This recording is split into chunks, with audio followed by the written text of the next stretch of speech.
যে ব্যর্থ হওয়ার জন্য একটা কাজই যথেষ্ট, সেটা হচ্ছে হাল ছেড়ে দেওয়া। আর সফল হওয়ার জন্য একটা কাজই যথেষ্ট, সেটা হচ্ছে টিকে থাকা।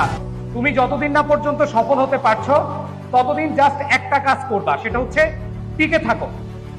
আর এই টিকে থাকাটা হলো নিজের সাথে টিকে থাকা, নিজের ভয়ের সাথে, নিজের ব্যর্থতার সাথে, নিজের হতাশার সাথে এবং অন্য মানুষের কটু কথার সাথে।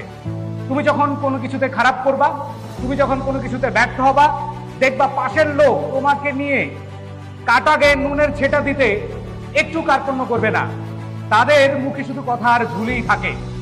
তো প্রাণপ্রিয় শিক্ষার্থীরা, তোমরা এখানে যারা আছো, তোমাদেরকে বলবো যে তোমরা হাল ছাড়বা না। তোমরা কখনো মনে করবা না তুমি ব্যর্থ হয়েছ।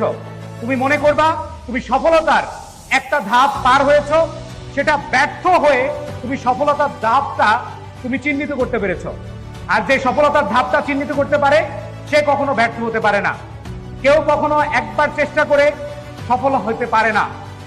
থমাস আলভা এডিসন, যিনি হাজারবার ব্যর্থ হয়েও তিনি বৈদ্যুতিক বাল্ব আবিষ্কার করেছেন, এরকম অহরহ উদাহরণ আছে তোমাদের মাঝে। তোমাদেরকে বলবো যে সফল না হওয়া পর্যন্ত টিকে থাকো এবং তোমার মধ্যে যে ভয় রয়েছে, তোমার মধ্যে যে ব্যর্থতা রয়েছে, তোমার মধ্যে যে হতাশা রয়েছে, এগুলো একেবারে নিশ্চিহ্ন করে দাও।